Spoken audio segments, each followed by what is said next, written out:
Hey, Ryan Reynolds here. Wishing you a very happy half-off holiday because right now Mint Mobile is offering you the gift of 50% off unlimited. To be clear, that's half price, not half the service. Like, Mint is still premium unlimited wireless for a great price. So that means a half day. Yeah? Give it a try at mintmobile.com/switch. Upfront payment of $45 for 3-month plan, equivalent to $15 per month required. New customer offer for first 3 months only. Speed slow after 35 gigabytes if network's busy. Taxes and fees extra. See mintmobile.com. Studies show that 100% of everybody in the world wants to curl up indoors and do nothing because it's so darn cold out there. That's why many people are turning to Bombas, whose pillowy plush slippers and warm merino wool socks have been said to be the most comfortable in the history of feet. Bombas products have been found to boost coziness by up to 1,000,000%. Okay, enough fake statistics, but could Bombas socks and slippers really be the cure? Go to bombas.com/audio and use code AUDIO for 20% off your first purchase. That's BOMBAS.com and use code AUDIO.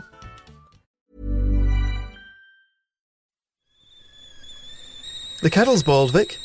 Great. Perfect timing. Just a dash of milk for me, please, mate. Here you go. Shall we get started then?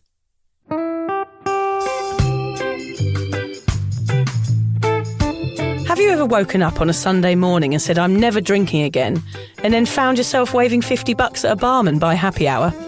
Are you wondering why everyone else can stop at 1 while you head to a dodgy after-party with a weird bloke called Disco Dave? If so, it might be time to take a deeper look at your relationship with your reliable social crutch, alcohol. On each episode, we'll investigate our own dysfunctional dealings with booze and find out if it's possible to stop this deeply ingrained habit before things get too messy. Yep, we're going to open up a shame shed of humiliating drinking stories to help you understand why waking up from a booze coma each weekend with a kebab sticking out of your top pocket might actually be negatively impacting your health. Hamish and I are here to delve into what it's like being sober, an unwanted warts and all look into why giving up those cheeky pints or putting down those mummy wines will make you feel happier, help your anxiety and mental health, and turn you into the most sparkly, authentic version of you. Won't that mean I become boring though, Vic? Well, Hamish, we'll just have to wait and see. I'm Victoria Vanstone. I'm Hamish Adams-Cairns. And this is Sober Awkward.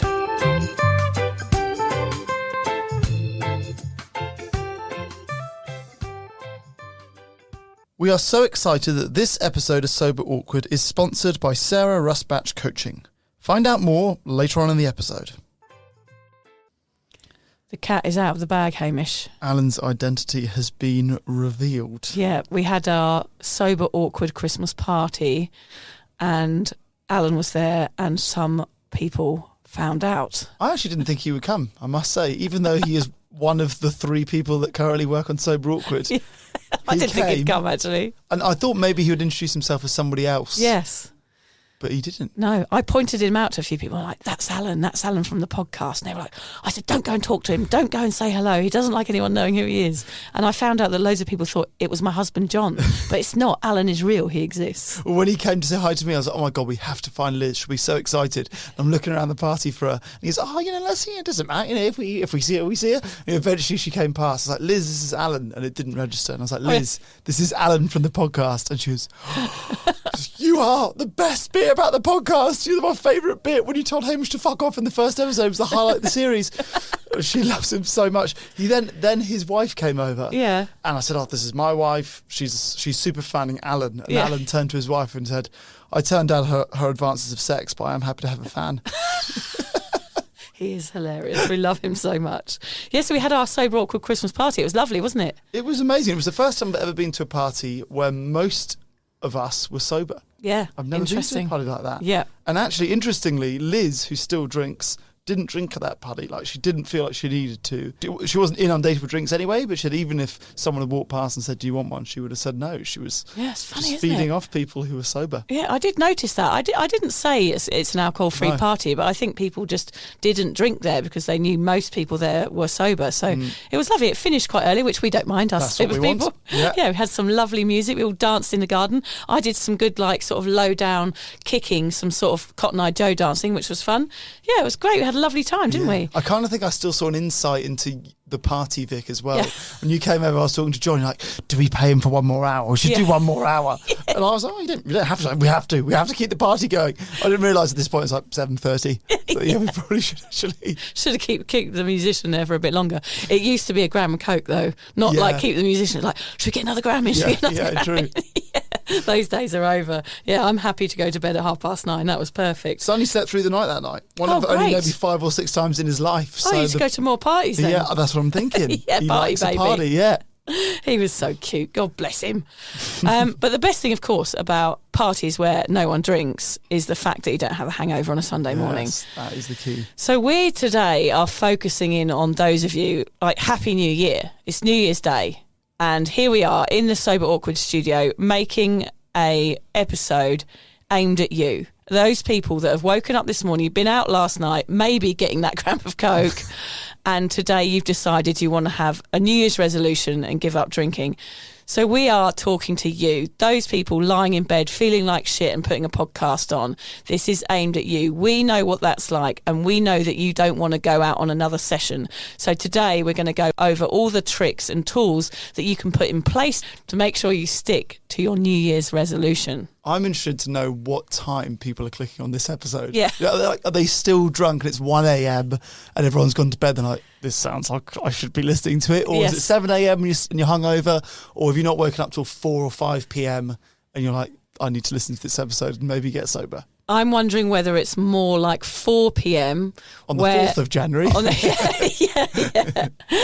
I reckon it's 4 p.m. on New Year's Day and the worst of the hangover has passed. Perhaps you've retched into the toilet bowl a few times and you're like, I cannot do this to myself anymore. I need to find a sobriety podcast and just have a little insight into what it's like. So here we are. This is us. This is it. Today we have a bumper New Year's Day edition of Sober Awkward. A longer episode of giggles, truth bombs and light bulb moments, all of which are aimed at you making an important decision and then sticking to it. So grab your slippers and your manky bathrobe. You love the good hangover manky bathrobe. Sounds awful, isn't it? That was based on my own experience, though. It's sort of custard coloured. Just a few it's got stains bits on of it. Food around around the wrists and the collar. An old tissue in the pocket. Yeah. Get back into bed, people, and snuggle up with Hamish and I.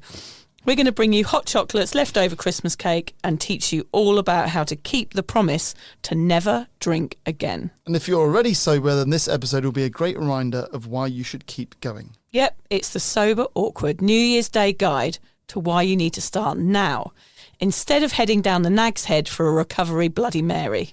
Today we want to do an episode for those of you that got pissed last night and have decided that enough is enough. The day you nip booze in the bud.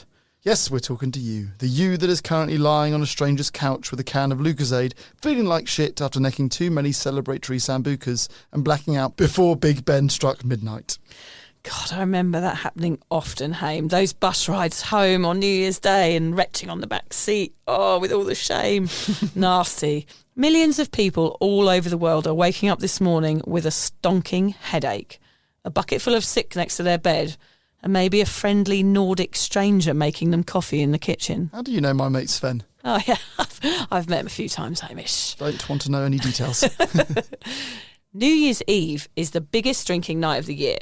The night everyone lets loose, drinks the bar dry, dances extra hard and stays out way beyond their bedtime, way beyond the party we had, Hamish. Way beyond 9 p.m? Way beyond, yeah. But can you believe it? What? Crazy motherfuckers. Once the fireworks have exploded and the empty bottles have been cleaned away, then what?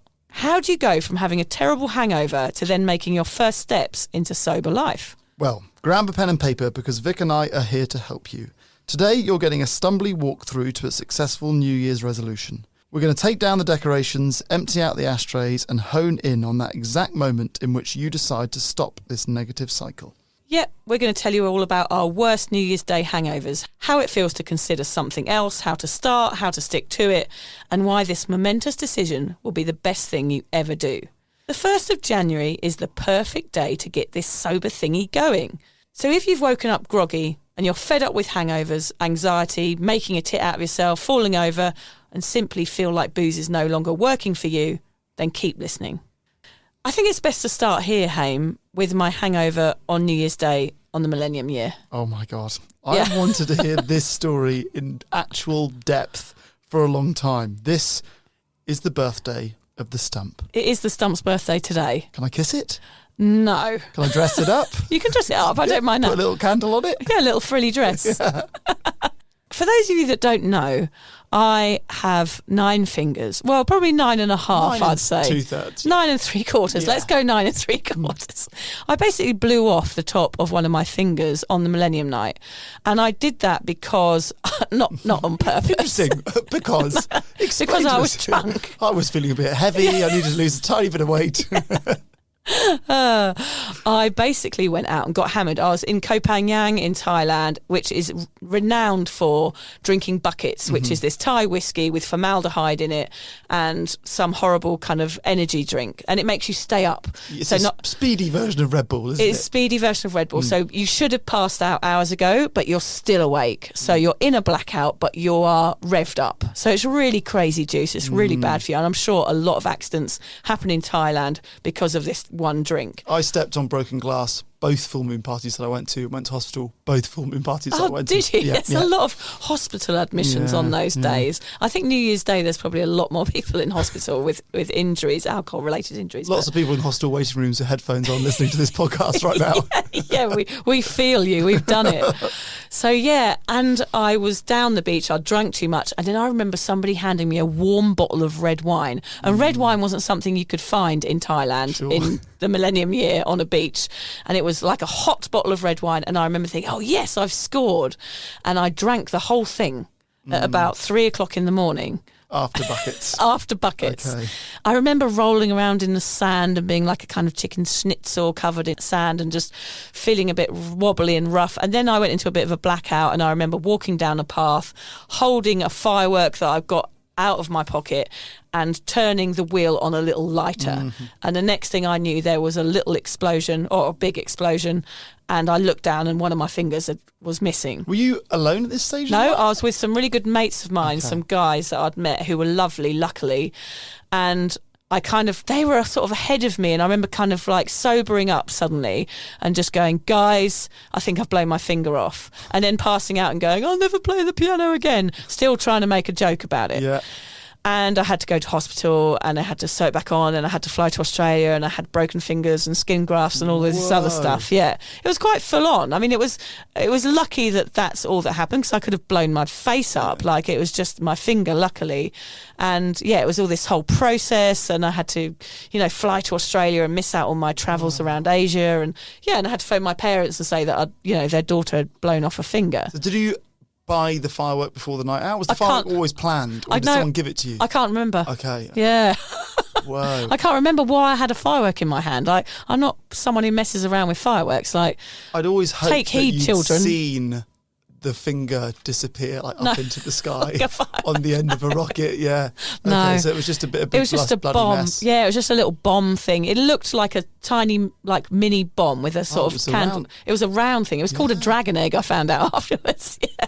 Okay. Yeah. So, New Year's Eve really did go off with a bang for me. And I had to wake up the next morning on New Year's Day with the worst hangover in the whole world with one finger less, which you can imagine caused quite a lot of anxiety and dread and shame. And I had to make phone calls to people and say, I'm travelling and I don't know what to do, and I've blown my finger off and I'm not feeling very well. And I was having a bit of a panic attack as well. Yeah. And I just remember the only thing I knew how to do, of course, that night was just go, fuck this, let's get pissed again. So that was not the end of the night? Well, no, I had to end up the end of the night happened. I slept at the hospital. I woke up in the morning at the hospital. I think I was quite drugged up as well. And the whole thing became a bit like a dream, because I was just in this paradise island with my arms strapped up, and we all sort of thought it was quite funny. Interesting use of the word dream, not nightmare there. Yeah, well, I don't know. I think because for me at the time, like, it had happened, I was okay. I just felt like it was kind of another story to add to my rich repertoire. I didn't really think, isn't it terrible? I've blown a finger off and maybe I should stop drinking. I just thought, I've blown a finger off. You've been dining out on this story for 23 I years. have. I've been dining out on it ever since. Yeah, so the stump actually gives me a good reminder of how crazy I was and how much I didn't care about my body. I look at that now and go, actually, that's quite a fucked up thing to have done. And it is a good memory to have, even though I don't remember most of it, luckily. But it is good looking back and going, gosh, I really turned that into a joke. Yeah. And even that New Year's Day was not the New Year's Day you woke up and ended up giving up drinking. Even waking up with a digit less. And that is, an extreme example of a bad hangover. But I guess most people listening resonate with waking up full of dread and hoping you're still in one piece. I want to give you a trigger warning here. If you've already quit drinking, you might not like this reminder of what a really bad hangover feels like. So go and make a cup of tea, because now we want to really pinpoint how it feels and explain the thoughts pinging around in your dusty head today. So in your past, Hamish, I know you never had anything quite dramatic as blowing like a limb off or anything, luckily. What were hangovers like for you? Like this New Year's Day, when you go back, what was it like? If I focus specifically on New Year's Day often was not a hangover, because New Year's Day is the wake up and you carry on. Oh, God, yes. Because New Year's Day is a bank holiday. I rarely felt hungover for long on New Year's Day. I probably woke up with a hangover and then it would be a Bloody Mary or a champagne, or you going out and meeting friends or the pub or whatever. So actually New Year's Day was actually the day that it didn't hit me. New Year's, the 2nd of January would be the day when it hit me, particularly because New Year's Eve is often a letdown. So New Year's Day is an opportunity to rescue the situation. So true. And it's kind of like the day after the wedding when everyone's a bit hungover and a bit tired, a bit silly. Yeah. And it is an opportunity like, okay, we're still all here. Last night was obviously crap. Let's make today great because we're all feeling odd together. Particularly in Australia where it's summer, Yeah. So it's summer, it's hot, the beaches are full. I was at a party in Bondi on New Year's Eve, and I, like 4 or 5 in the morning, I looked at the beach and the beach was full. Yeah. And the beach was full all day. And that is height of summer from 4 in the morning till midnight. It's mental. On New Year's Day, it was like a major, major, major party on Bondi Beach. 40 or 50,000 people. Everyone's in Santa hats. It seems on Bondi Rescue, whenever you watch it, it is always Christmas Day or New Year's Day. Mm-hmm. It's like, I don't know whether the whole series is based around those days, but whenever I watch it, it's always that massively busy day down on Bondi Beach. Yeah. I tell you what's weird as well. I can remember during like a night out, part of me being excited about the hangover. Okay, tomorrow we'll have a really lazy day and we'll just sit around watching TV and we'll eat crap food and we'll order pizza and it'll be like a lazy recovery day, which sounds okay in practice. The reality of that hangover is never the same. So I would usually wake up feeling okay. I'm like, I've got away with it. And then it would get to maybe 11 or 12 and it would hit me like a steam shit train. It would be atrocious. I was big on room spins and I couldn't really stay still for very long. Or, I'd be lying on one side and it'd feel awful until it felt okay, and then I'd make the mistake of lying on the other side and it would take me an hour to get back to feeling okay. It's like vertigo, that feeling, isn't it? Yeah. That was a big thing for me. I would be the guy that throws up the next day regularly. If I didn't throw up on the night, I would be throwing up all morning. I'm just going to interrupt you there because I remember feeling like this, like you're reminding me now. And I used to use like any sort of distraction technique to make me feel less ill, which could be like going to do some cooking or trying to go outside or trying to watch something on TV. And I remember one year we set up those fart machines that you have a remote control for them. We put it, I highly recommend this to anyone today if you happen to have a fart machine in your house. Put it on top of the TV and then you take turns. You have 5 goes each. If you fart it at the wrong point, if someone's bending over, you get a point. If someone's walking fast and it's funny, you get a point. But if you fart it at the wrong point, then you hand it over to the next person. Those are the rules. That is quite a good hangover cure because it makes you laugh and it just takes up quite a lot of the day. And you just need to push a button. You just need to push. We don't need to move your head or anything. That is a brilliant game. Distraction techniques, people. The other thing I would feel always when I was hungover is, okay, I've written feeble, fragile and pathetic. So, you're in the shower and you're bent over double and the water's hitting you and it feels like it's hurting you. Yeah. And then you catch yourself in the mirror and you're just, I'm scrawny anyway, but you just look at yourself, you're pale, you look like your body's just disappointed. Yeah. And even opening the fridge door takes quite a lot of effort. Yeah. And then you sort of slump into a sofa or a chair. And I remember just thinking, what a piece of shit I am. What a pathetic, feeble human being. Yeah, you become half a human, don't you, when you're hungover? Yeah, because everything's too much effort. Yes. Everything. I'm so grateful that I haven't had that with kids now. Because going to the door. I had quite a few days when my step count on my phone would be 14. and that would be slightly more than Liz because I walked to the front door to get the pizza and she didn't.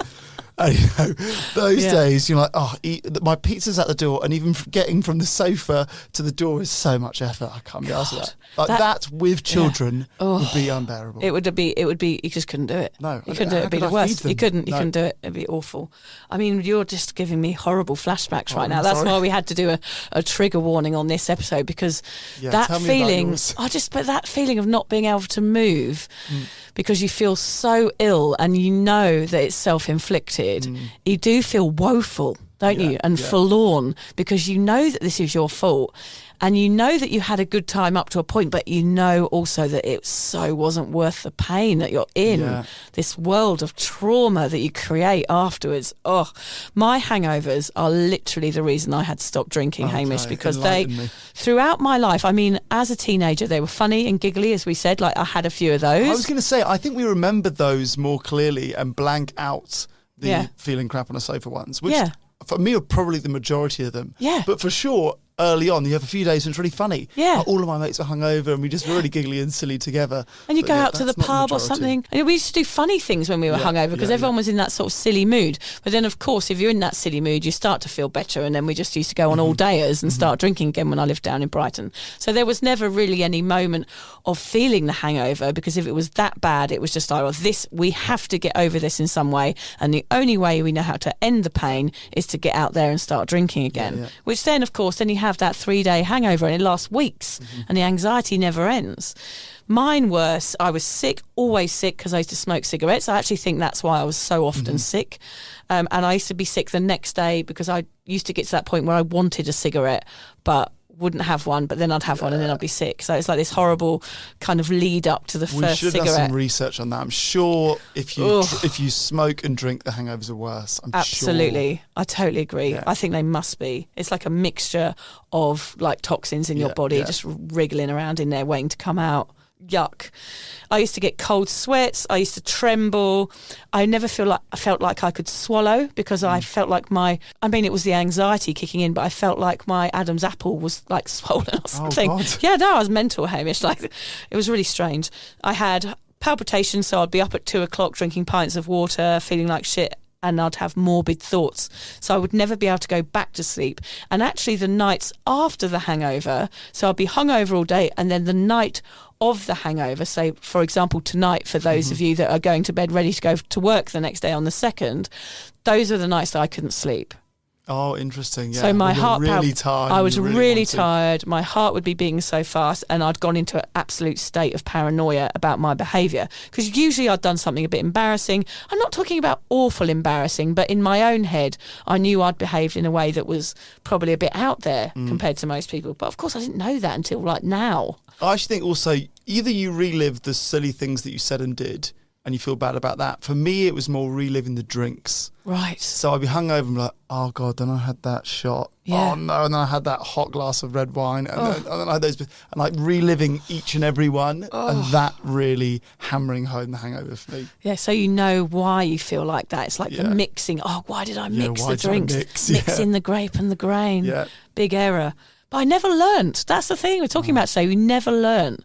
Like, we're not sitting here saying that we're better than you because we're not. We did it for fucking years, didn't we? Almost definitely worse than you. We are definitely worse than you, yeah. But you don't have to feel like this ever again. Yeah, you don't have to. There is a way. There is a choice, yeah. Believe it or not. I think with my hunger and thirst and anxiety the next day, like, I do, like you talking about the drinks, I had forgotten the drinks.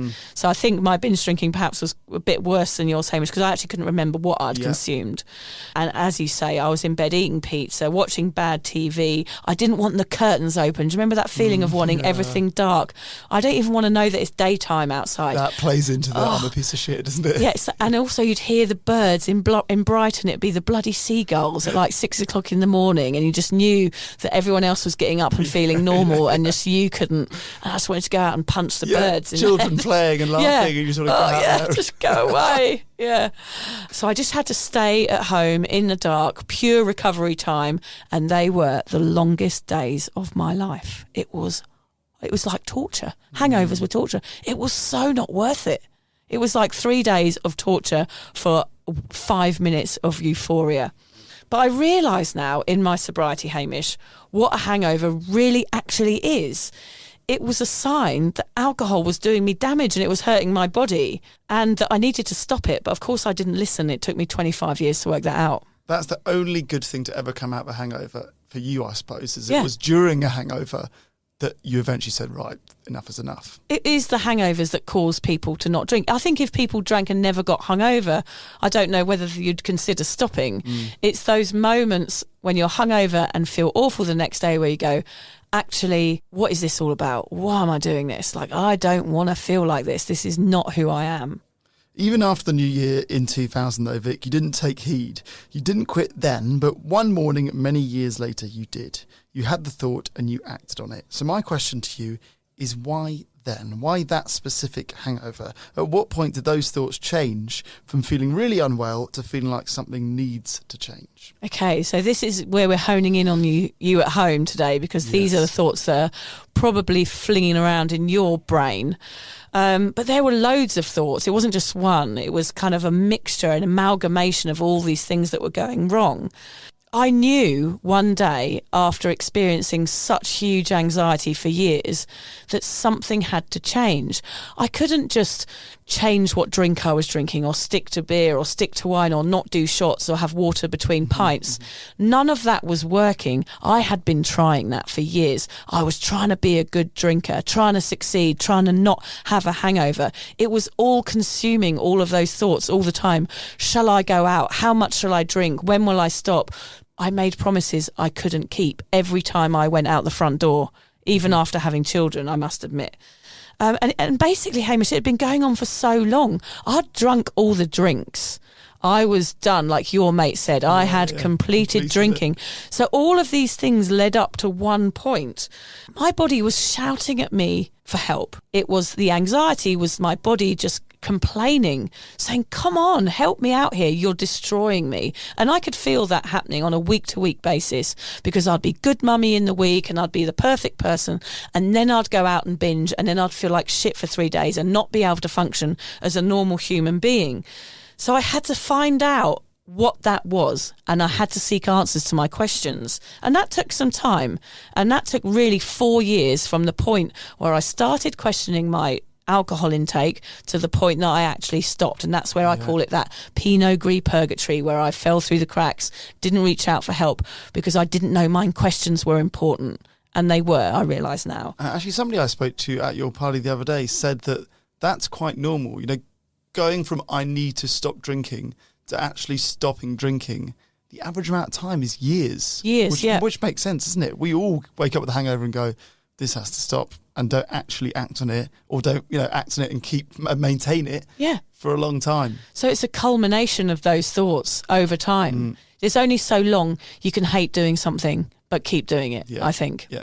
And also I was bored of the routine. I was bored of drinking. And by the end of that time, I was actually scared of going out, because I knew my behaviour so well. I knew myself.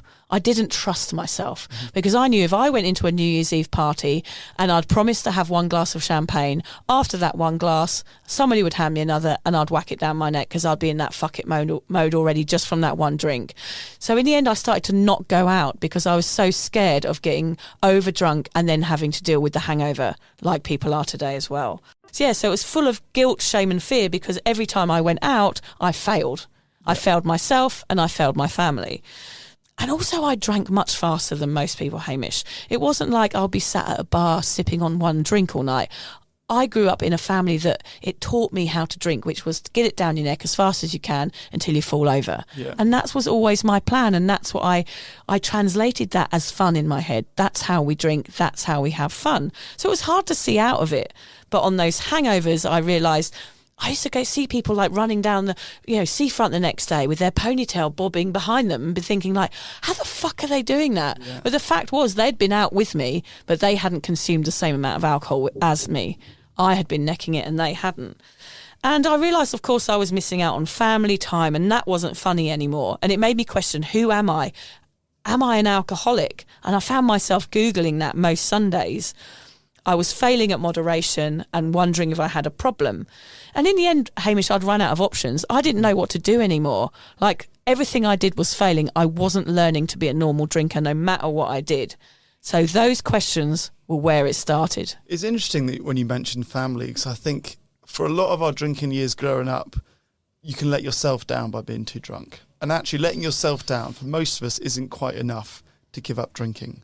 But as soon as you start letting other people down, for you talk about your family, or people cheat on their partners, or people punch someone they shouldn't have punched, or whatever, actually your actions are really affecting somebody else. That can be enough. That can be the sort of trigger moment that you go, shit, this has gone out of hand. Totally. Stop. And I think that is called a consequence. And I don't think I had any major consequence. I know blowing my finger off was, and they were the red flags that were sort of, whipping me across the face. But actually, I didn't take heed because it didn't affect anyone apart from me, like you say. But when the kids came along and I continued this behaviour, there was a consequence. And it wasn't just for me, it was for them. And that's when I started questioning. So it might not be kids for the people at home today. It might be your family or your flatmate or your girlfriend or your boyfriend or whoever. I think you have to take responsibility and understand that sometimes it's not just affecting you, it's affecting other people as well. You could have blown someone else's finger off that night. Imagine if what that would have felt like in comparison. You said I'm not going to play piano again. Imagine if you'd blown a pianist's finger off that night. Anything can happen. It's like drink driving. We make some fucking stupid decisions when we're drinking. Our brains aren't working properly. It's not 100% our fault. It's just what happens when people drink. And these are the consequences that make you turn around on yourself and go, what are you doing? It's like the man in the mirror, the Michael Jackson song, isn't it? You got to look. Sing to me. Yeah, no. It's culturally inappropriate to play his music now, isn't it? Yeah, we can't. I felt bad the other day we were in the gym and we had Michael Jackson was played. The next song, it wasn't Gary Glitter, but it was... R. Kelly. No, it was Chris Brown. Right. And I was like, if R. Kelly's next, we need to change his playlist. This is not okay anymore. It's terrible, isn't it? What a terrible world we live in. I know. Do you think, Vic, that if people are lying in bed right now with lots of questions running around in circles in their head, then maybe it's time for them to look into sobriety? Of course, I wouldn't want people to wait as long as I did. To suffer for 4 years in that sort of grey area is not a nice experience. To know that you're failing but you can't stop is just a horrible experience. So if you're questioning and if you're wondering if you have a problem but don't know what to do, then it's time to start looking for the answers to those questions. Seek out the answers. Hamish and I are so excited that Sober Awkward is being proudly supported by Sarah Rusbatch Coaching. Sarah has supported thousands of women across the globe to completely change their relationship with alcohol. She works comprehensively with her clients to change neural pathways and ingrained beliefs around alcohol. Sarah leads by example when it comes to supporting others on their alcohol-free journey. She's been alcohol-free for nearly 4 years and was one of Australia's first accredited grey area drinking coaches.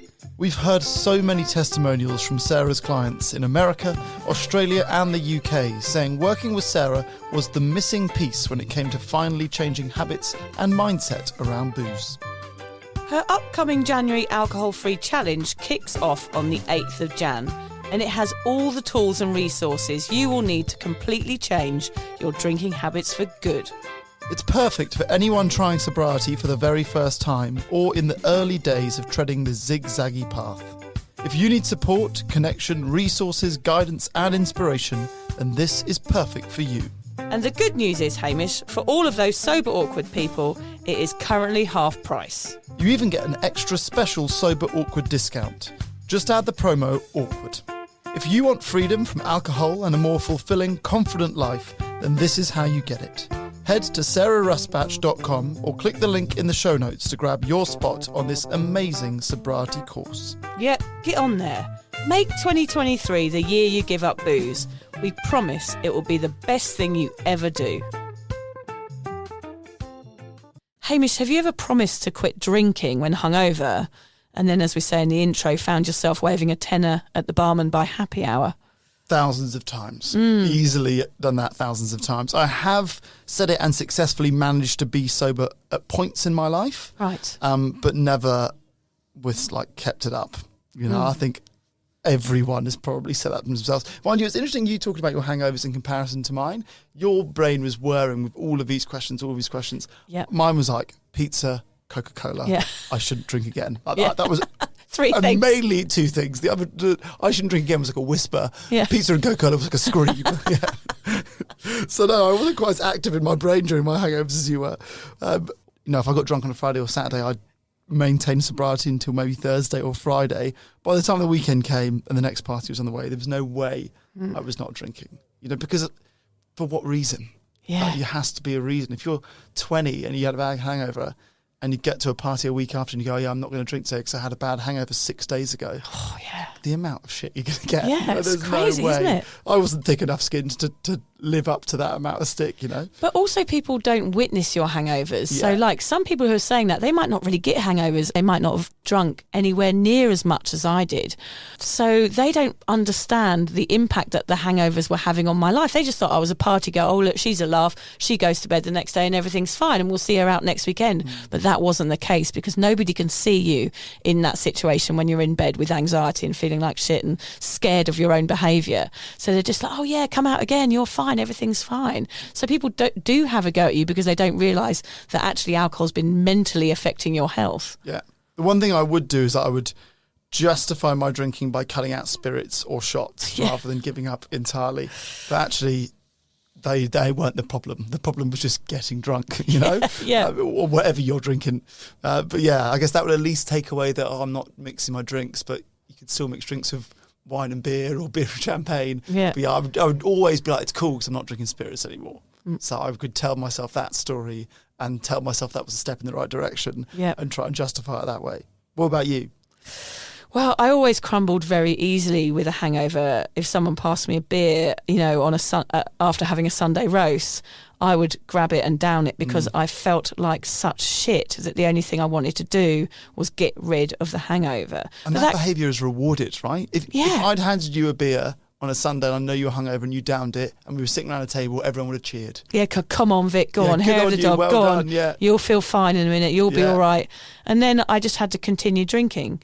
It was terrible, really. It was a horrible feeling. I used to hate those days where I'd carry on because I knew that what I was doing to myself was so detrimental. But I just did it anyway because I was a people pleaser and that's what I wanted to do, to make everybody happy and go, yeah, look at me, I'm still drunk, ha ha ha. But it wasn't funny. It was funny for everybody else, but not for me. I basically never made a resolution to quit, Hamish, because I knew I would fail. I mean, I would wake up on New Year's Day and say, I promised never to drink again. But as you say, it would last a week. And I think the body is designed, like within childbirth, to forget pain. So once we've had the hangover and you're feeling better, the anxiety's passed, and by Thursday you're feeling all right again, you're sort of feeling revved up for the weekend. And in those days, going out was my thing. Get partying, being with friends and socialising. And there's no way I could have imagined doing that sober at that age or throughout my life until my 40s. So there was no other option for me, even though the questions popped up. I couldn't imagine living a sober life. I just couldn't see the point back then. Yeah. It's a good point, isn't it? Why do we silly humans feel adamant about stopping 1 minute when hungover, and then once the headache's gone, we're back in the game ordering rounds of shots? Yeah, what are the reasons so many people decide to stop drinking today, but don't? Okay, so let's look at some of the reasons we fail at keeping our resolutions. We've got quite a few here, Vic. I'm sure there'll be others that people at home can think of. But yeah, you get us started. Yeah, these are the ones you need to look out for tomorrow, today, the next day, this week, and in 2 weeks' time, just to make sure that you don't fall back into the same old routine.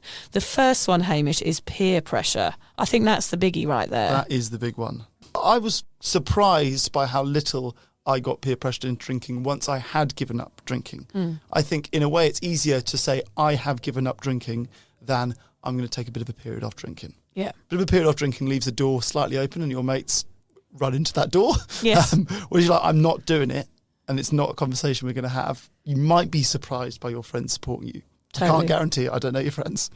I think anyone that I used to hang out with, I expected the peer pressure, whether or not now they'd do it, but I don't think they would. But that I was very easily elbow twisted, and I think I was worse. We've talked about this before, but I was the one peer pressuring everybody else. So it was the other way around for me. I wanted people to drink with me. Yeah. So it was the opposite. Yeah.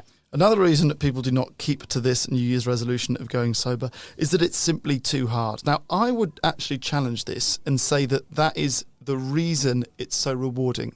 So I say it is bloody hard. Like, yes, this is hard. There's no two ways about it.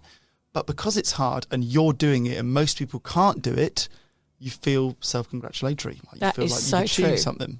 Yeah, it's every time you go out, you give yourself a pat on the back and just go, I've done it. Yeah. I've been out to a pub and I didn't drink and it was fine. Like, that's the huge realisation, is actually this is okay and it's not as weird as I thought it was going to be. And I guess we should say with this one as well, is often people give up drinking and assume that is your life's going to be amazing. Actually, giving up drinking doesn't address the reasons that you used to drink that probably still need addressing. True. So you might say, oh, what's the point? It's too hard. I don't even feel the best I've ever felt, and I haven't drunk in a week or a month or 6 months.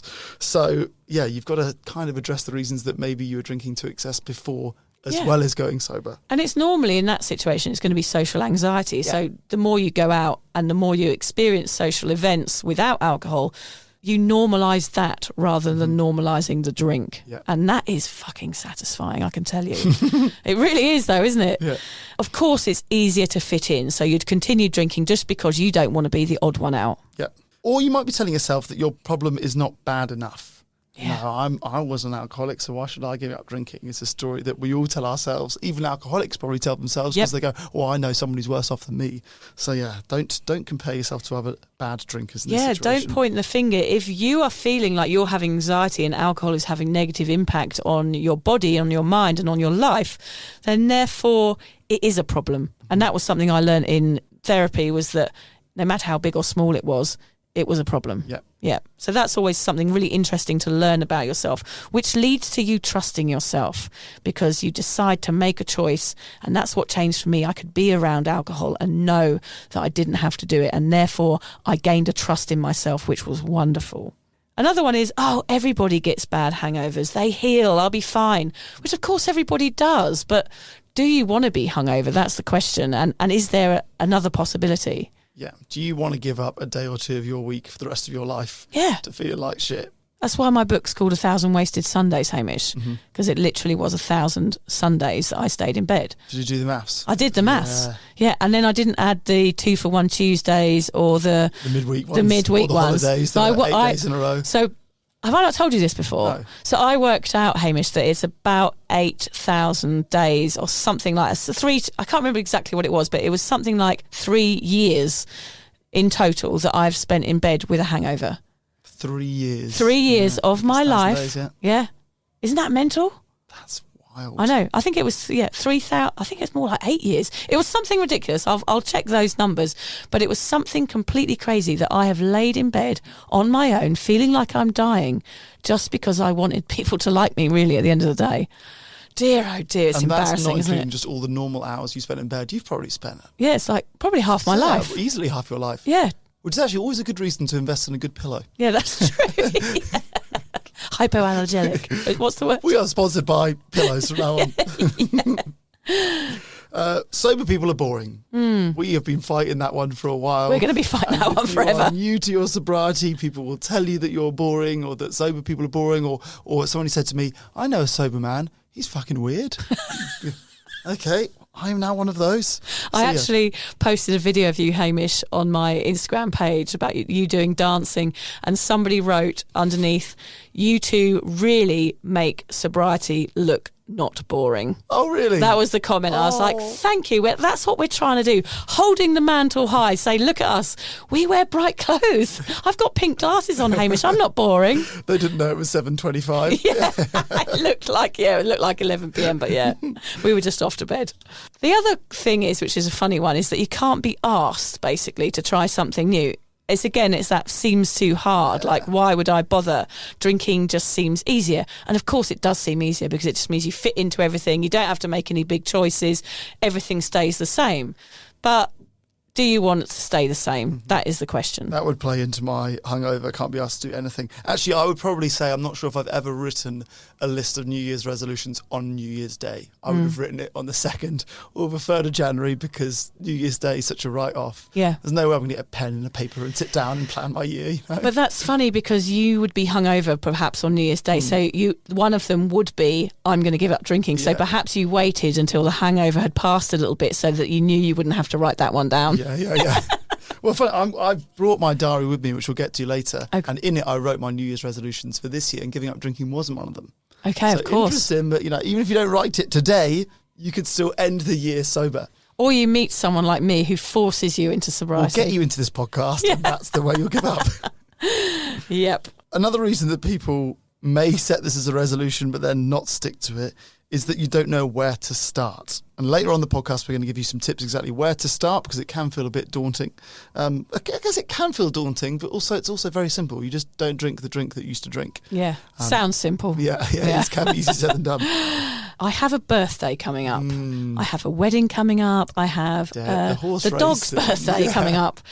So all of these things are reasons to drink, and you can't imagine a future without them or doing these events without alcohol. So that's something you have to get your head round a bit. So we're going to talk about planning and preparation for those sort of things. And we have talked about the big events in past podcasts. So those are really excuses to drink. Just remember how you're feeling today and think, well, can I go to someone's birthday and not drink? What we are going to find out today is that, of course, that is possible, and it's actually bloody amazing. I had a mate of mine call me up and say, I'm going to give up drinking for November. Great. He goes, well, actually, I'll give up until the Football World Cup starts. Football World Cup started 3 weeks into November. I was like, okay, so you're going to give up for 3 weeks of November, but then drink for the last 10 days. Like, yeah. And it's a Football World Cup in Qatar. It's not, he lives in England. Right. It's not even in your, you don't even go to any of the games. The games start here. The games start at midnight, 2 a.m. Surely they're not even drinking at the World Cup. Oh, so he's going to give up drinking at night when he's asleep. Yeah. Good plan. Yeah. We must say quickly, we just did our sports episode, which I'm sure you'll listen to. And since we recorded that episode, the World Cup has banned alcohol, which is fascinating. So we're hoping from that, like I know a lot of people will be pissed off about that, but for me, I think that's a step in the right direction. And I hope it pushes this alcohol-free scene. I know that Budweiser were promoting it and now they're trying to produce more 0.0 Budweisers to try and get them over to Qatar in time. But you never know, this might be a bit of a boost for the alcohol-free industry and say, look, we can go to sport, we can do stuff, it's fine. It's particularly given football's history with violence and racism and protests. Yeah, it's going to be interesting to see football in a way where there's no booze at all.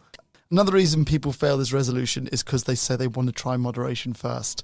I reckon most people are going to try and take that baby step first. Yeah. It's a dangerous baby step. And it's also a slog. Yeah. Trying moderation, that 4 years that I was trying to do it is mental torture. Mm-hmm. And because you fail, then you hate yourself. It's like another level of drinking because you can't achieve it. It's really, really hard. I have never, ever met a problem drinker who can moderate. It just doesn't happen. You start off well. Within weeks, you're back into exactly the same spot where you were, which is struggling and dealing with mental health. Well, moderation is where the peer pressure comes in. Yeah. If people know you're moderating, that's when they can peer pressure you and you may well buckle. Like I said, if you don't moderate, peer pressure is a much, much lesser enemy. And remember, it's the first one that does the damage. So once you've got one down the hatch, the likeliness is that you're going to have two. And the obsession is still there. Also, you don't know how good sobriety is. So why would you give it a go? And I know it's all very well us drumming it into you how bloody brilliant it is. But you're never going to know if you don't give it a go. And that's a good a reason as any, isn't it, Hamish? Yeah, that's what we say. Don't feel like you have to set it as a New Year's resolution for a year. Yeah. Do a week, or do a month, do a fortnight. Just do it for a bit and then experience what it actually feels like. Yeah, just give it a go. And the final one is that you can't imagine life without alcohol. That is just about rewiring and reframing your expectations in your life and your sobriety. And that is only one way to do that. That is to give up for a little bit. And if you give up, then you don't have to think about it. And that is a huge relief. This last one is so huge, Hamish. Binge drinkers and all problem drinkers cannot imagine a life without alcohol, even if it's making us ill. This is the major point that we need to discuss. Can a big drinker live a happy life without ever getting squiffy again? And my answer, of course, is simply yes. Sobriety is possible for all, and it will be the most uplifting and exciting thing you ever do in your life. No matter how deep within the culture you feel, there is a life beyond alcohol, and it's better. That's the big reveal. Being sober is so much more rewarding than being drunk. I never realised this, Hamish, when I was a drinker. I didn't know that you could still have fun, or you could experience life or live life to the fullest. I thought fun equals alcohol. Mm-hmm. And of course now I realise that's not the case, and I get to live my life without an obsession with booze and just enjoy every moment. And that is so bloody uplifting and brilliant. Can I tell you who else it's better for? And this is something I experienced this week. It's not just better for you, it's better for your friends, and I'll tell you why. This week, and we'll get into this in another episode, you did your talk in Byron, and the night before the talk you sent me a really sweet text saying, I wish you and Liz were going to be there. And if I got a sweet text like that from anyone else at night, I would think, oh, they've had a drink. Yeah. They've had a drink and they're sending soppy texts. Yeah. But when a text comes from somebody sober that says something sweet, it means so much more. True. So I know that every text you send to me is not a drunk soppy text. It's always going to be like a genuine nice text. But what if I send you a really angry text like, were you a bastard Well, or I've done something? something wrong. Yeah, I actually have. You'll know that it's actually the it'll truth. sting much worse. But you know I won't do that because I'm a people pleaser and I always want to you'll keep you bury as a it. friend. You'll bury it for I'll be, sure. Are you okay, Hamish? Are we all right still? Are we still friends? I'll do that again. I'll keep texting you. Oh, that's nice. I'm glad you felt that from Yeah. me because I did wish you were there. Yeah. So, Basically, it instills a trust in you and it instills a trust from your friends is what you're saying. Yeah. So you learn to not only love yourself, but your friends trust you more, which is lovely. And your family and your partners and everything. You build up a better relationship with people because they know that you are real. Mm-hmm. Yeah, and you're not numbing out and you're not acting like a tit most of the time. so where do the people listening start this journey to being a smug, sober person? What are some great ways to kickstart sobriety? Let's find out, Vic. Today, we're going to help kick this off. Make sure you don't stumble at the first offer of a cheeky pint of Stella. It's all to do with preparation, Hamish. If you go in with no tools to prop you up, you will fail before last orders are called.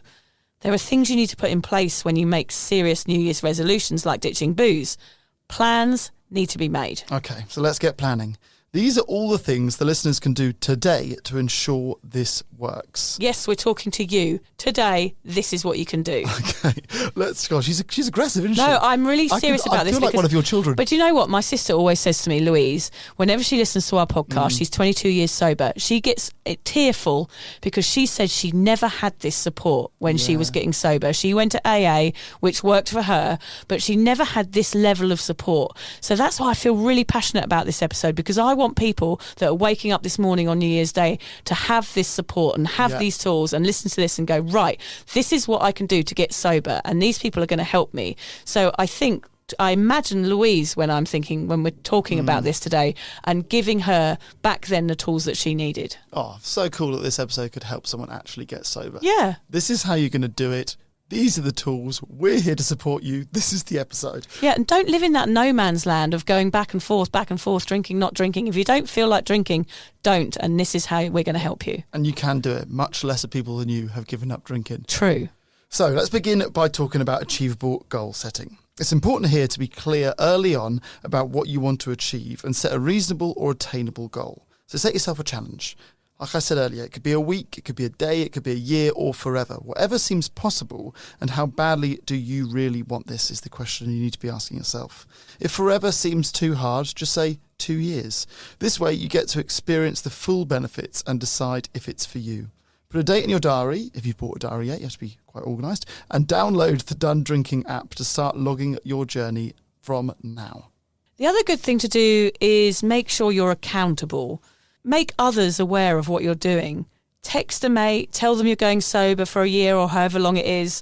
Ask them to join you. That's a brilliant thing to do. Make a team. Write a farewell letter to alcohol. Did you do that? Yeah. Oh. It is recommended to do that need to in get some that on the therapists. podcast at some point yeah, if you you need to wanna write a share. letter and say all the things that you're doing to me, the things you're taking away, and the things that how it's affecting you. Write that Interesting. letter and say farewell to it, and then burn it in the garden. Tell your parents, tell your friends, tell the cuppa community, tell the dog, tell the crazy man that lives at the end of your road, or whoever will listen, and be proud that you're doing something so punky and rebellious. Basically, tell everybody. Yeah. That really helped for me, actually, because I know that if I've told someone, I'm more likely to stick to it. Yeah. Track it in a diary. Go and grab a notebook and write down how this hangover feels. That's if you can write. Type it, if that's easier. With a shaky hand. Or just do a voice note. That could be easy. Yeah, do a voice note. Then write every day about the changes you are making and how life is unfolding. Seeing your own progress in black and white makes ticking off those days so satisfying, and logging your sober adventure will be great to read back on one day. Vic's book is an example of that. Liz's book. Vic's book is an example of that. Has Liz written a book? Is she like competitor now? Yeah, she goes like called 1,000 Wasted Saturdays. She's releasing it a week before yours. Pitch. Yeah.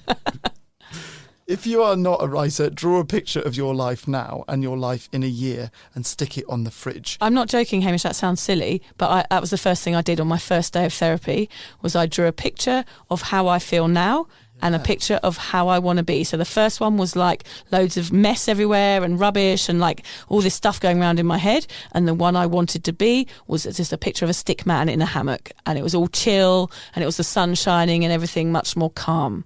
And that was my aim. I want to talk about hammocks quickly, because I remember hammocks being a trigger for you. Yes. I just house sat for you. You own a hammock. Well, no, I'm getting over. I'm facing the fear. Oh, okay. I was like, God, she makes it hard for herself. I didn't even see it from your bedroom. She makes it so hard for herself. It's just surrounded by alcohol. Face your fears. Face your fears. I thought this would be a nice chance for me to get my diary out. Okay. Well, so I wonder what you're going to say. Yeah, for me to get my wang out. Don't get your wang out again. People, it's New Year's Day. People are going to have diaries and set resolutions. So there's 3 things that I'm going to share with you all from my diary, as vulnerable as this feel. Okay. I wrote what I was grateful for in the previous year, my goals for next year, and then I've written every day, I've written a sentence about what I'm grateful for that day. And I'm going to let you, Vic, choose any date in the calendar year, and I'm going to read you that date. Oh, okay? Great. Don't choose your birthday. It's always boring to choose your own birthday. I love this. I'll begin by telling you what I was grateful for in the previous year. And I've written probably 15 things. So I'm not going to go through all of them because we haven't got time. One of them, though, the fourth one down, the Vanstone and Weller family. For lending us their home and their friendship. Oh, how gorgeous, Hamish. So I wrote that 12 months ago. Oh, my God, Yeah. I love you. Yeah. That is so Okay, what beautiful. else have I Thank got you here? for allowing me in your special book. Being able to fall pregnant and that pregnancy being healthy. Oh, yeah, that's a massive The one. return of the Ashes cricket. Oh, yeah, of course. My parents and brother for their entertainment and support from afar. Oh, how lovely. Oh, I love your book. Okay, so now my goals for 2022. Yes. So what did I have here? Prepare to be a dad. Write in this book every day. Yes. To do that as a resolution is good. To use the lessons I've learnt from my parents to be the best dad and parent possible. Oh, they're all so lovely, Hamish. Insist on cooking and cleaning to help Liz out more. I've been really good at that one this week. I Yeah. said I would cook dinner once a week, at least, and I've not done that. But this week I've been really good. I think my things would be stuff like don't eat so much cheese, stop stuffing lint balls in your face at every opportunity. I don't think I did any food ones. Oh, yeah, mine would be all food related, I think. Yeah. Go to exercise more, stop being a lazy fuck. Try and make somebody smile each and every day. That's a good Oh, one. that's a good one. Now, you choose any day in a calendar year, and I'll read you it. I'm going to go the 11th of May. Massages and a relaxed Liz after a better night's sleep. Okay, good. So She was I was heavily giving her a pregnant. massage every night. Yes. From the 2nd of May, which is the due date, till the 12th of May. I learnt reflexology. Yeah. And I was doing, because we did this hypnobirthing course. Yeah. So I was doing light touch massage. I was doing guided meditations We for could do her. a bit of that on me afterwards. No, it's all far too sexual. Oh, is it? Oh, gross. No, please don't then. So no, that was it. That was the day. That was my last day as a non-dad. Okay, excellent. There's not a phrase for non-dad, but that was my last pre-dad day. So I'm glad you chose that day. So that book you can look back on and go like, these are the reasons that I enjoy my life. When you're feeling down and when you're feeling sad, you can go, right, I'm going to go and look in my gratefulness book. Okay, your next one is about planning ahead. Yep, add weekly objectives and plans that are bite-sized. This creates a sense of accomplishment. Planning ensures you meet your goals, along with an understanding of potential challenges. This boosts your chances of success, especially when it comes to long-term goals. add entries like week 1, just don't put a drink to my lips. Week 2, go to a social event. Week 3, find a new hobby. So just keep going for it. Week 4, buy myself something nice with the money I've saved. Then add them in your calendar now. Yeah, do it that's right really now, because then you've got a plan ahead. I can't use a phone calendar. I have to buy physical calendars. I know what you mean. I'm not even that not techie, but I quite like writing them. I think it is better because I often don't check my phone calendar and then I miss out on loads of things. Like today, I was supposed to do a podcast with someone, completely forgot it happened because I don't look in my phone diary. Oh, I'm that person. We're doing the podcast now. Yeah. Oh, yeah. I'm here. Excellent. Our next point is about self-doubt. Being self-critical or doubtful doesn't help since it focuses all of your attention and energy on why I can't do this. As you improve and tick off a few days to start to practice thankfulness, compassion and love for yourself, and don't let a minor setback or disappointment turn into a permanent failure. If you slip up, count it as a blip and get back on the horse. Self-doubt will ease the longer you keep sober. This is a good point. I just read that Sober Curious book that was on your shelf, and she tries to reframe relapses. She doesn't use the word relapse because it's very harsh on yourself, and she calls them, I think she calls them learnings or reminders. Ah, excellent. So she calls them reminders. So if you fall off the horse, that's all right, but just treat it as a lesson to get back on. Don't come down yourself so hard and go, oh, I screwed it, bugger it, I'll just drink for the rest of the year. So you can be kinder to yourself than that. What's horses got to do with it, though? That's what I want to know. It's weird, isn't it? Yeah. I've very rarely been on a horse. Very unstable, Hamish. Maybe that's it. Purpose. Write in the beginning of your diary your purpose. Now, this one is huge. I think this is a brilliant thing that you can do right now. It could be one word like get rid of anxiety or my health or joy or money, a bit like Hamish's gratefulness diary there. Or write one sentence. Mine was, I want to be a better mum. I kept this purpose in my brain and I still do. When someone asks me why I don't drink, I remember this one sentence, my why, my reason, and that is enough for me to keep going. So think about it now while you're lying in bed with that hangover. What would be one reason why you want to stop drinking? And now remember it and use that as your purpose. That's so good. It's also really good to set yourself a goal like that. I want to be a better mum, which doesn't have a goal. Yeah. You will never achieve that. You haven't said, I want to be a great mum. No. I want to be a better mum. Like for this podcast, we want to help one more person get sober. We're never going to reach that. There's always more. Why is it the right time? How do the listeners recognise that today is ground zero? How did you know it was the right time, Vic? I realised I couldn't give up on my own. You need help. That was the huge epiphany for me. That was the changing moment that I went from being an over-drinker, a problem drinker, some might say alcoholic, to being somebody who decided to change. So I knew from that 4 years of failing at moderation and not trusting myself and hating myself because I couldn't do it, that I couldn't do it on my own. So you sort of gave up control. I gave up control and I knew I had to hand it over to somebody that knew what they were doing. And I didn't know why. I don't know why I woke up that particular day with everything else that had happened. It had just reached that point. I couldn't go on anymore. And that was huge. That was the biggest, most monumental time in my drinking and non-drinking life because it was the start. It was the start of everything.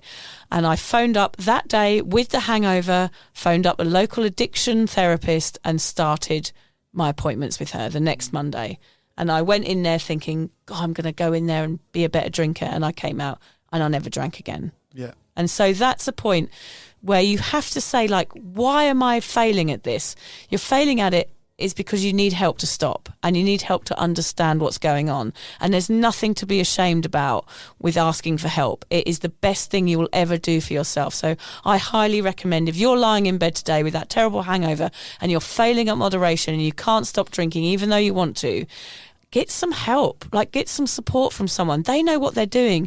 They're there to talk to you about your past and find out why you're this drinker. And that will reveal a sobriety future, which is going to be amazing for everyone that does it. And maybe in alcohol more than any other addiction, there is more help than ever. And loads of it is free. Yeah. You go, I can't afford to do that. Yeah. Loads of the help is free in alcohol addiction. And it comes in so many forms.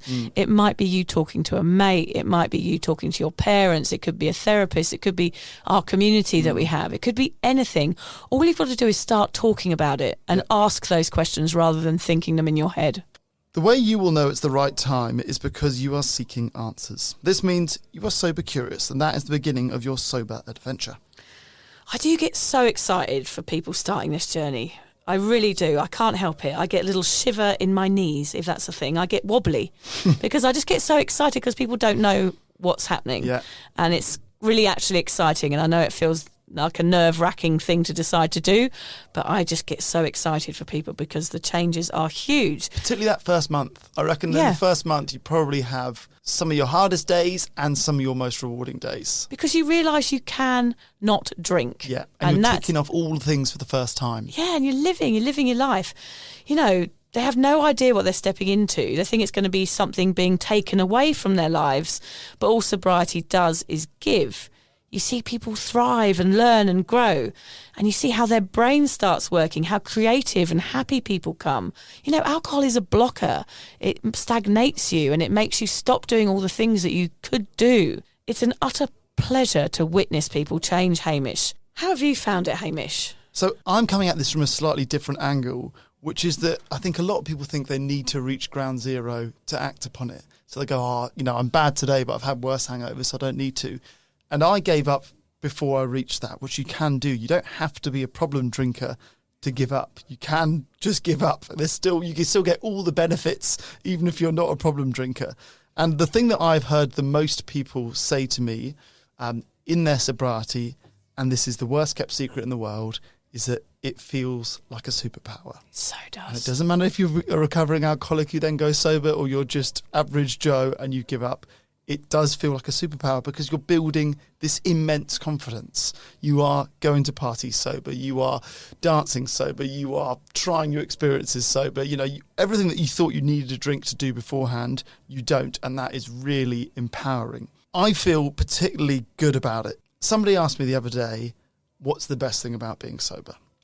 And I gave it a little thought. And for me, I know that at this stage of my life, with a new wife and a new child, that this is the best thing that I could be doing for them. There is no way that me drinking would be improving their lives at all. So that feeling that I'm helping someone, or two people in my case, as well as myself, is the greatest reason to give up drinking in my experience. Not to mention the financial benefits, not to mention the health benefits and everything that accompanies with it, but me being sober helps other people as well as myself. And I think you can tell yourself that when you do give up today.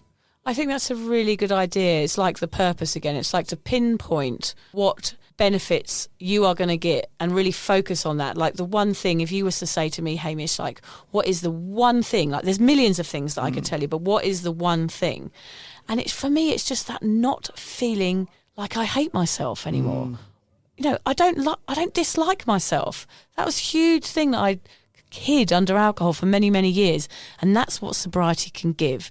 It changes you and it makes you understand that you're not an arsehole. You don't have to worry about your behaviour and you can trust yourself and like yourself. And it sounds so cheesy and cliche to say that, but that's what sobriety is. It's not about giving alcohol up. It's about liking yourself enough not to drink. Now let's cover a quick few things that you can do right now to help you in your sobriety. Yeah, so we hope now you have a plan, a purpose, and some goals. You can also do these things. Get your laptop out and Google funny dog videos for half an hour, just to cheer you up, put a smile on your face, make your day. I can literally watch dog videos on Instagram Reels all day. Yeah, a few classics. Fenton, that's the dog that ran off away from its posh owner in Richmond Park. Yes. Your favourite is... Is the dog that's scared of its own tail. Yeah, that's nice. Yeah, there's just so many. You'll all have a favourite. Oh, the other one is the Chihuahua. Have you heard that one? Doing a desperate howl. Yeah, that's a good one. Okay. Just general any dog videos we recommend. Yeah. And once you've done that, tick. Well done. You've completed your first assignment. Yes. A bit of self-reward. Yeah. As long as it's not a drink. Not a drink. Yeah. Don't do it for more. Half an hour's your limit. Yeah. Okay? Half an hour's your limit. If we're 3 hours in, you're still watching them, stop. Yeah. Stop. Move to point 2. Yeah, it's time to get back on track with your sobriety. Yeah. The other one is you can book a doctor's appointment. I know that sounds, again, a bit cliche, but that is going to be the best thing you can do yourself. I know that you get a few free mental health appointments since COVID, and that includes alcohol. If you say to your doctor, I think I have a problem with alcohol, they can refer you to someone else. Mm-hmm. And also you can join Cuppa, of course, join the Cuppa community. And on there, there's BetterHelp, which you get a month free therapy as well through that. You can find an AA meeting. So meet other people who are in the same shoes as you, who have been there before. Obviously, this isn't for everyone, but if you haven't given it a go, why not see if it is for you? Yeah, I mean, AA does work for a lot of people. Yeah. So, yeah, do whatever it takes. That's what we're going to say here. Understand you don't have to be extreme to deserve help. Listen to our episode, Worthy of Support. Listen to that next, guys. Yes. Join online groups. We've got one called Cuppa, but there's also Hello Sunday Mornings. There are apps, there are Facebook groups. There's a lot of help online. You can just sit there on your phone and still get these things done. Read some Quitlet. Read Alcohol Explained first by William Porter. That's a really good way to understand the science behind your consumption. I just read Sober Curious. Absolute belter. Would highly recommend. Listen to podcasts. If you are listening to ours, thanks a lot. There's lots of other great ones, lots of other podcasts about sobriety that you can check into, lots of interviews with famous sober people that you can give a listen to. I really recommend going for a walk. I know you don't feel like it today because you feel hungover, but I promise it's going to make you feel better. And practice being grateful like Hamish did. Life since the pandemic is beautiful. We get to live, we get to go for walks, and we get to socialise. So really try and remember that and hone in on that. Like, live your life to the full. That sounds like an inspirational quote, which is what we're talking about now. You can stick Post-it notes around the house of inspirational quotes. I always found them in the loos quite good. Oh, yes, probably good just idea. reflects that I'm spending too much time in the loo. Yeah. But yeah, that is where I would stick it and learn them. Get your purpose tattooed on your eyelids. Makes sense. Makes sense, doesn't Makes it? a Look lot at it of all sense. the time, yeah. Most of all, feel excited. This is going to be wonderful. I've just got to mention a tattoo that my friend had, which was a W on each cheek, on his bum cheeks. Okay. And every time we went to a party, he would bend over, and of course it spelt out wow. Oh, that is good. That is good. I met quite a lot of people travelling who had camels on their toes. Oh. Yeah, the old camel toe joke was dear. quite strong. So there's some dodgy tattoos around, aren't there? Wow, is aggressive. Yes. Bend down and spread your cheeks to strangers at a party. Yeah, he wasn't the nicest guy, quite honestly. Was he not? No. He sounds lovely. Sounds He asked me out. sensitive. He actually bought me some flowers once, that exact guy, and he came round my house like, all right, Vic, I knew you like flowers. Oh. I knew you like flowers, so I got you some flowers. I was like, what do you mean? Flowers? Did you date him? No. And that is John, my now husband. Yeah. Just for some extra inspo, Haim, let's very quickly list the pros and cons for sober life. I know those of you who listen to our podcast have heard these a million times, but we're really honing in on that person with a hangover today, just to let you know just some little tiny pieces of snippets of information of why this is going to be good for you.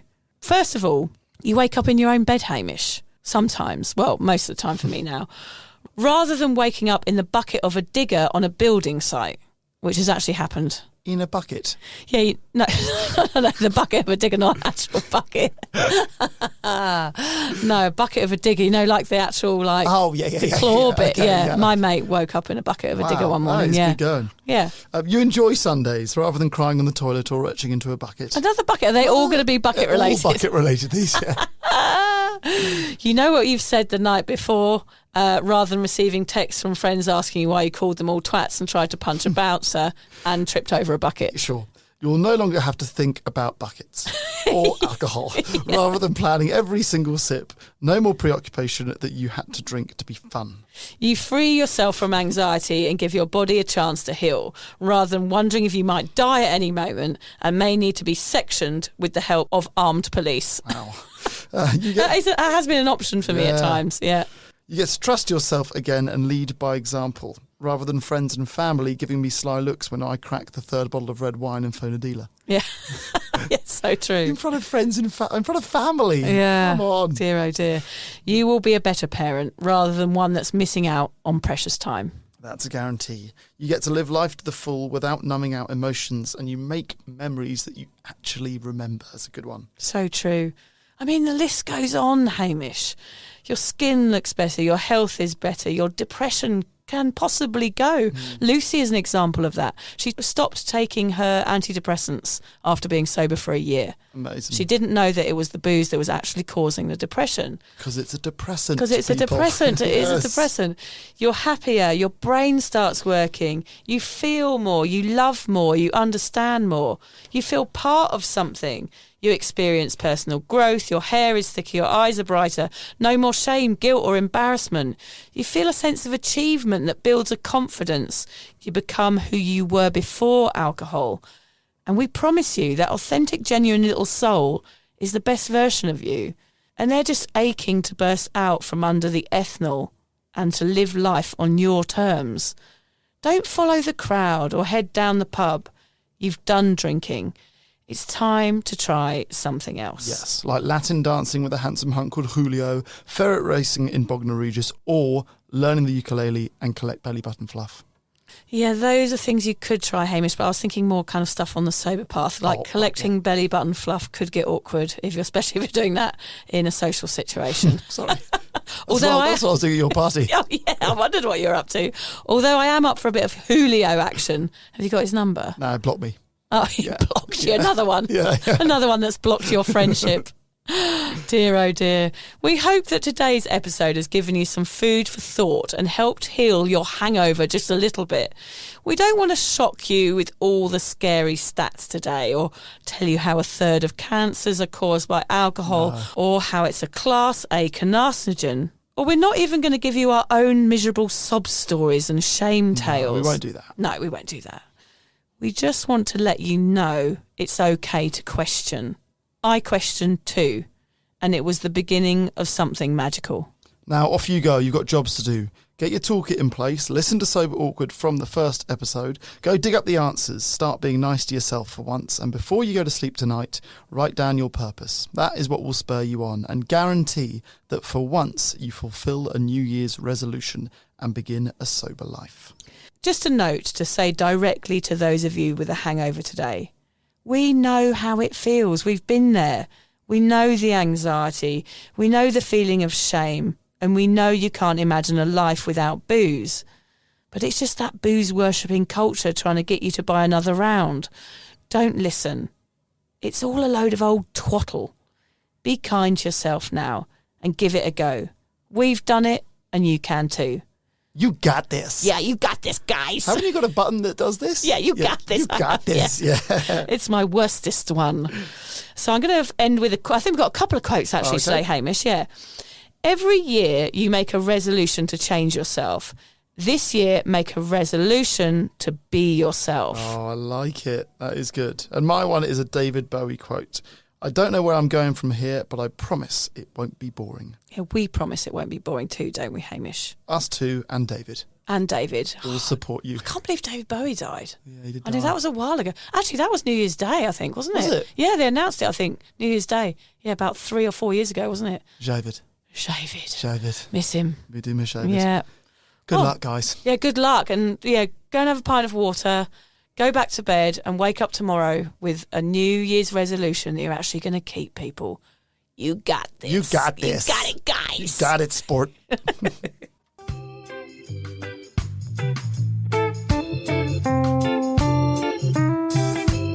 If you're questioning your relationship with booze, you're struggling to moderate, or your hangovers are causing anxiety, it might be time to reach out for some support. Yeah, just talk to a mate about how you're feeling, contact a local doctor, find an AA or sobriety group. Vic's got one. Yeah, just head to www.cuppa.community. Remember, if you're questioning yourself, it might be time to seek support. Even though this journey can be awkward, it is definitely worth it. And if you've enjoyed the Sober Awkward podcast, don't forget to review it, rate it, and share it with your mates. Do they have to share it with their mates? Yeah, of course they do. I'm not doing this for nothing, Hamish. Bloody hell. How do they share it? I don't know, just write it on the...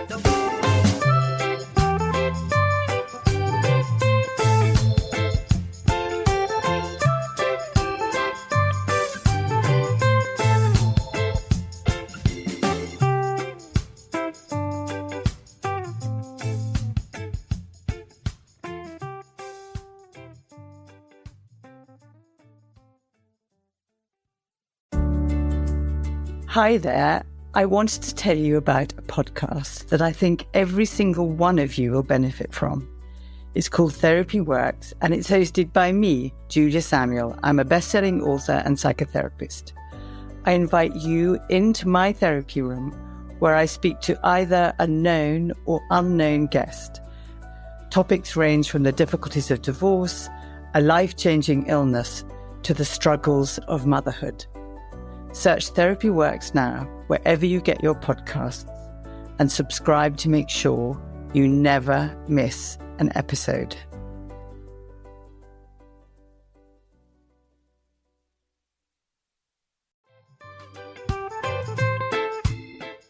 Vic, so do you fancy coming on a sober holiday? Don't worry, we're not talking about some corporate wellness retreat with cucumber water and enforced eye contact. No, this is a sober awkward retreat. 8 days of sun, sweat, laughter and absolutely no hangovers. Yep, it's all happening in Thailand next October. Picture this: yoga at sunrise, writing workshops, ice baths, Thai boxing, and lots of awkward sober dancing under the stars. It's a proper holiday with proper weirdos, our kind of people. Yeah. You'll meet legends who've also given the booze a boot and want to have fun without feeling like a social reject. Come solo or grab a mate. Bring your awkward, bring your sun cream. No pressure, no judgment, just a big, warm, sober hug in paradise. All the info is at soberawkward.com/retreats. Come and get sweaty with us, emotionally and physically, in our all-inclusive jungle resort. You'll start out as 15 strangers and leave with 15 new sober mates. I'm not sure I want 15 new sober mates, actually, particularly sober ones. Yeah. Oh, well, you're not invited then.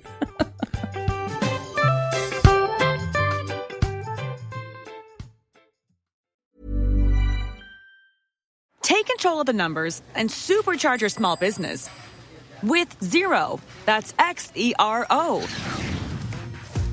With our easy-to-use accounting software with automation and reporting features, you'll spend less time on manual tasks and more time understanding how your business is doing. 87% of surveyed U.S. customers agree Xero helps improve financial visibility. Search Xero with an X or visit Xero.com/ACAST to start your 30-day free trial. Conditions apply. This episode is brought to you by Progressive Insurance. Do you ever think about switching insurance companies to see if you could save some cash? Progressive makes it easy to see if you could save when you bundle your home and auto policies. Try it at Progressive.com. Progressive Casualty Insurance Company and Affiliates. Potential savings will vary. Not available in all states.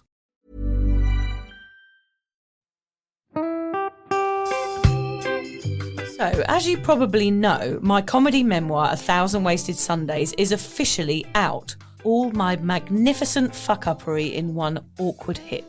If you'd like to get your hands on a copy, it's now available from all good bookstores. We always say all good bookstores, don't we? Yeah. Are there bad No, bookstores? it's probably ones with moody sellers. Oh yeah, really Yeah. depressed librarian folk. Yes, Okay, yeah, good, yeah. good. So there are probably some, but we're only storing it in the good ones. It's only made it into the goodies. You can also get it from all good online retailers. The print version and ebook are out now, and the audiobook will be available in March. I've been writing my memoir for 5 years. It will make you laugh, cry and cringe, and hopefully inspire a few people to reconsider their relationship with booze. If you love the podcast, then I think you'll love the book, even if I do say so myself. Hamish has read it. What did you think? I feel like I know a little bit too much about you now, to be honest, Vic. Look, I really loved it. It was hilarious and surprisingly moving, but I feel like I've seen you naked in a literary sense. Yeah. Does that make sense? Yeah, that's worrying. Yeah. Yeah. From an emotional point of view, seriously, it wobbled my teeny weeny wooden heart, Vic. Okay. My teeny little wooden heart. Well, his Be teeny not little, here. his wooden heart is broken. Anyway, so if you do manage to get your filthy mitts on a copy, please do me a favour and head to goodreads.com and give me a review. Doing that will help me get it out there to those that need a bit of sober support. So there you have it. My story, unwanted warts and all. Come and get awkward with me. Not to be too demanding or anything, but seriously, go and buy it Yeah, now. go and buy it. Go and buy it right now. Yeah, don't just tell your friends, buy it, and then buy your friends one or two. Yeah, don't give them a copy. Buy it. Yeah. And you know what? Don't be careful where you store it. If you lose it, you can always buy another 5. Buy another one. Yeah.